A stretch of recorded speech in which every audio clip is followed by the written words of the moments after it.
So, I'm Carl. I'm a crystal meth addict. Grateful to be here, and I want to thank first you guys from Denver because this is an awesome place, and you guys done a really good job. And for asking me to speak, like, holy moly. So I'm Carl. I'm from Toronto. I've got a sponsor who has a sponsor, and without you people, I just wouldn't be here. Like, this is crazy. Like, I'm sitting here and I'm in this period of reflection because on the 10th I'll have 10 years, and it's like, holy fuck. Like, literally, because I couldn't imagine it. Like, I'm reflecting back from 10 years ago. I was 100 and some odd pounds lighter. I couldn't stand still. I came to an AA meeting because I didn't hear about CMA at all. Scott actually introduced CMA to me, so I'm really grateful for that. But my story is pretty simple. I came, I saw, I did too much, I fell down, I kept falling down, and I got better. But life for me was pretty simple. I came from this really crazy family of two happily married people. I'm actually quite soft-spoken because I've never seen my parents argue. Nothing. It's, that's life. They're actually role models in my world. And life for me was pretty simple. I did the bare minimum and excelled. So really good at school, but super lazy. And it was just really easy. And that's how life was, always different. I come from like this really sportsy sports family, and I know nothing about sports. Falling asleep during the World Series, the whole bit. That's just me, and that's okay. But I was always seeking something different. And throughout life, the safest thing for me to do was be in school, because if I was in school, I can do whatever I wanted and keep my marks here and do whatever I wanted. And that was the illusion that I gave. It was just like, excel at school, be outrageous. And methamphetamine, no. Are you kidding? Dirty. That's how I looked at it. And I was just like, I use my drugs, I don't use meth. I won't play with you who use meth, nothing. And that's just how I was for quite a long time. And that changed. That changed. I want to blame my dealer because he sent the wrong guy. But I still put it in my arm. And, I think it's just funny when I reflect. I was like, I'm an IV drug cocaine user and I'm okay. You guys are on meth and that's nasty. And I was just like that. I was like, okay. And I had this line in the sand of things I just wouldn't do. It's like, first I wouldn't drink and drive, but shit, I did that, and that's okay. So I moved the line further, and it was like, I won't drug. Well, I did that. Further. And it got to the point of where, shaking like a leaf, nothing was wrong because I can't be a junkie. And I sort of changed my thinking, and I was like, well, I can't be a junkie. Like, white people are junkies. I'm not a junkie. And I was good that way. I was good that way. And that's just my life. That was my life. And as long as I made everything on the outside look amazing, then it was okay. And no one had to look at me. And, I'm really grateful for meth because it brought me to my knees. Like, it really fucked me up. From the first time I used it, one measurement's not the same as another measurement, but it was good. It was good stuff. And, I was like, I can't be in Toronto anymore. I'm going to still stay in school, so I'll just do my master's. I'll go to England. I'll be anonymous. And that didn't turn out that way. I actually made the front page of the newspaper twice. I had the experience of doing drugs with a guy, and he died. It was not cute. And I had to live with that. That's like, I should be dead. And, this happened once, and then this happened a second time where someone decided during a lovely sex party, because that's what I did, that he would decide to try and fly. And he was unsuccessful. And I have to live with that. And, I'm so grateful that I don't have a criminal record. I have really amazing parents that came in and saved the day. They suggested London wasn't the right place for me. I should come back to Toronto. I said, sure. And I came back and continued, because it didn't matter where I lived. It just didn't matter. It didn't matter where I was. I can find a dealer in anywhere. Not even speaking the language, I'll find you, because you'll find me, and that's just the way we roll. And, and I sit there, I've been reflecting a lot on this, and where I am now versus where I was, outrageous. And you think people dying would make me stop. It didn't. I had the experience of overdosing in my doctor's office. Would that make me stop? No. I got put in a detox. I had my dealer sign me out because I didn't have a problem. When they came and gave me my toxicology report, I was like, I didn't do that. The wrong report. I don't do that drug. I do this drug. And that's just how I was. I was like this. I always had this line where I can't be what you say I am.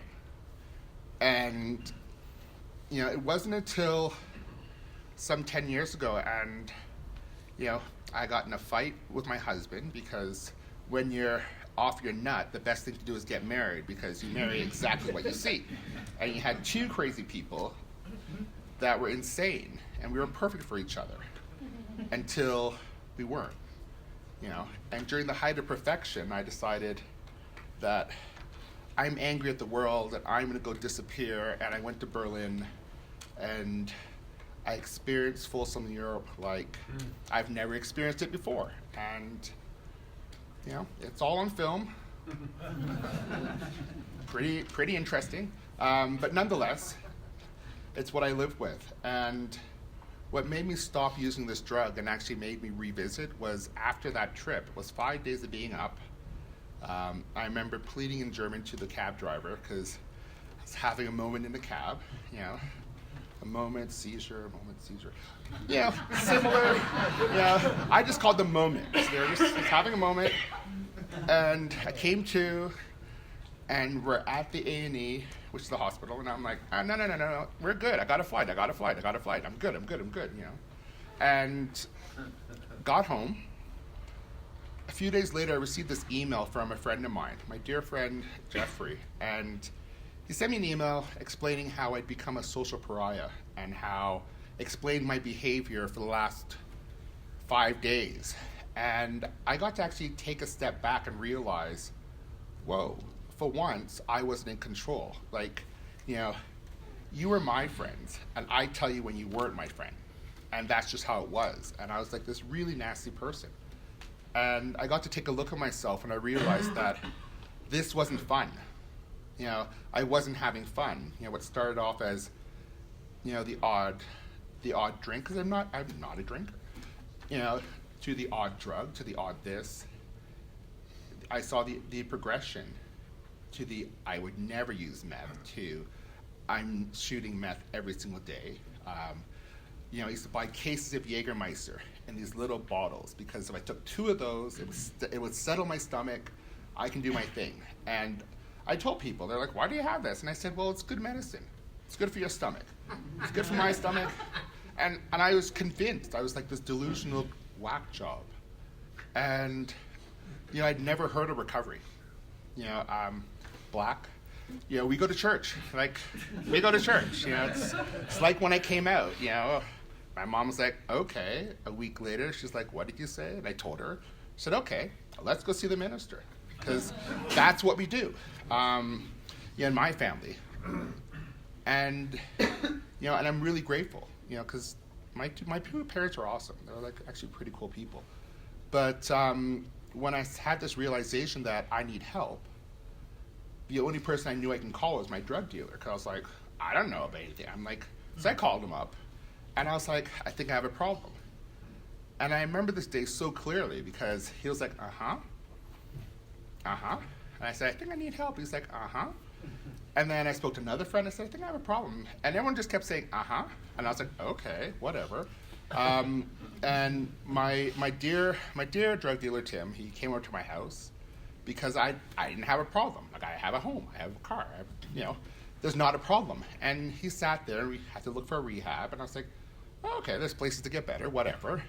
He said, you gotta go to your doctor. I said, okay, well, I'll fill out this form and I'll send it off, send the check. Go to my doctor, and I was like, Paul, got a problem. And he's like, uh-huh. And we explained. And, I said, well, you gotta fill out this form, and just fill out this form and send it, and just give them a call, tell them I'll be there at 5 o'clock. And he looked at me, and he's like, you gotta apply. And I said, well, I mailed it in, and they said, you just gotta fax this, I just gotta show up. And he's like, no, you gotta. And then he just said, humor me, and I said, okay. And he's like, so when's the last time you did drugs? And I'm like, 11:30. Because I had a system. I had a system, and it worked. And he said, humor me and go to AA. And I said, sure, I can do that. And then I left, and I'm walking down the hall, and I called him up, and I said, 2 things. He goes, what? And I said, are you doing anything? He goes, no. And I said, second, can you meet me at Range Rover? And he goes, Range Rover? And I said, yeah.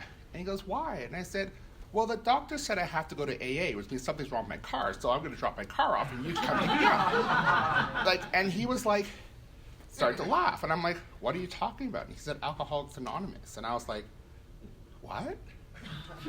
I'm like, I don't have a problem with alcohol. I don't drink.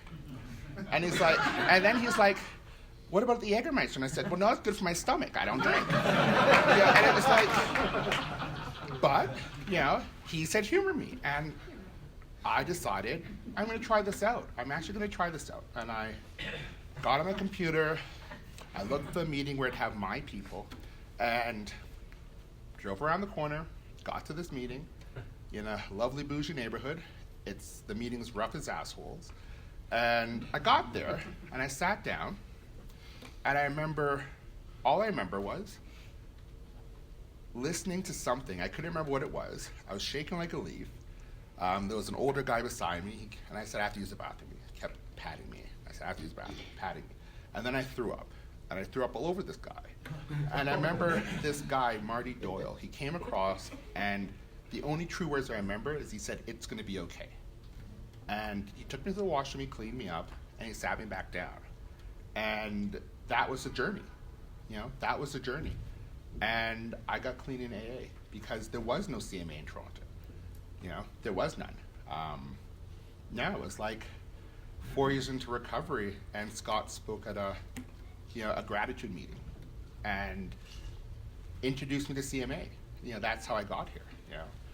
It's like I went from no CMA to Minneapolis. Oy. And it was crazy. And it's crazy, but I'm so grateful because the key to this program is service. It's like service, suiting up, showing up. Just listen to crazy people tell you crazy shit and realizing they've all been there. So do it, I'm like, okay, yeah, sure, go. CMA is now in Toronto. It was a process, but we're there. We're a small meeting, but it's one of my service commitments. I was like, I'm going to do this. And, it's been an experience. Like, CMA has given me life. Like, I do all kinds of stuff. I spend a lot of time in New York. I have a very good, strong circle there. There's a group of guys that I hang out with. It's like my monthly thing. People go, why are you going? I said, going for brunch. And we have brunch, and and I get to actually sit and chat with people who don't want to fuck first, which is kind of hot. Like, it's actually really nice, Like, I actually know these people clothed, and, the old me was like, you got drugs, I got drugs, we're good, The drugs are pretty. No one else was, but the drugs were. So, and that's what it was. It was all about the need, the constant desire of more, the constant feeling that I was nothing. And the only way I can be with someone is use my body. And I don't have to do that anymore. Like, I have this crazy relationship with head office. His name's Ken, but I call him head office. And yeah, he's seen the best and worst of me, and he can tolerate me. And I'm not the easiest person to be around. I am high maintenance. I know that. But we have this crazy relationship where we can actually just talk. We talk. He's a normie, and he's like the world's worst kind of normie, like the worst kind. He'll pour a drink, he'll have a sip, he'll get cling film, put it on top, and put it in the fridge and say, "Yeah, I don't feel like drinking this right now." And then I'm like, "Dude, the fuck?" I'm like, "You still finish it, you just don't have another one." And he's like, "I don't know, I'll get to it." And get to it's not like a couple hours, it's like a few days later. And I'm like, okay. But he understands that I have to check out once in a while and go to my meetings. Like, he gets it. He knows my crazy. When we first met up, people were like, "Are you sure you want to be with that person? He's fucking insane." And it works. It works. Like, we talk. I have a relationship based on honesty. And we actually just talk. And it allows me to do whatever I want. And we just talk. Like, it's like, I know what he does. He knows what I do. I just keep reflecting back on this crazy world. And, I still have this relationship with my family, which is, I couldn't do it without them. I remember, post-rehab, my 28 turned 42 days thing, and calling my mother, because that's what I do. And I was like, "So, I don't get this," because now I'm home. And she's like, "Well," she's on the bus going to work, and she says, "So, in the morning, just wake up and say you're grateful for something. At the end of the day, just say you're thankful for something." Click, she hangs up. So the following morning, I call, and I'm like, bawling my eyes out. And she's like, "What's wrong?" And I'm like, "There's nothing to be grateful for." She's like, "Did you call me?" I said, "Yep." And then she hung up. And it was like, this is my life. This is the crazy. It's like, it's this shift in perception. It's like, my life now is just all about gratitude. It's a lot of hashtag first world problems, but they're my problems. They're real to me. And I sit there and I look back at it now, and it's like incredible. I switched professions. I now have a job that, I'm with like kids, like teenagers. Actually, I'm an educator. I'm with teenagers. And 10 years ago, if you said, "Carl, kids," I'm like, intubate and sedate. That's it. And there I was. I was like, I'm nothing. I'm not a kid person. And now I have a job that I can actually go to, laugh and carry on, go home, and sometimes I'm like, did I go to work? And I get to like listen to their quote unquote problems, and I get to giggle. Because it's not the same. And I love it when a kid says, "You have no idea." And I'm like, "No, girl, you have no idea." And it's like, it's true. And it's like, I sit there and I'm just like blown away that here I am. And it's like, I have kids that actually depend on me, and kids that tell me stuff, and I can tell them things too. And, when they try to get away with drugs, I giggle, because I'm like, "You're high." "No, I'm not." "Trust me, you're high." "No, you're not." I'm like, no, honestly. And I'm like, now I'm going to fuck with you. So let's start. And I just sit there and I'm like, let's do this, let's do that. And they're like sitting here tumbling up. And I'm like, okay. So, because I can see it. And I can see it. And I know what it is. And, I'm so grateful for finding the rooms and realizing that there's life after. Meth is a weird drug. It's not like any other drug. It's not like any other drug. I was good. Shooting coke all day, I was good. Meth, not so much. Not so much. And putting it down, no. no, I couldn't. I could not. It was just when I had that realization, and I sat there and did my amends, and when I sit there and have the realization after my dear friend Jeffrey was like, dude, you're kind of fucked up.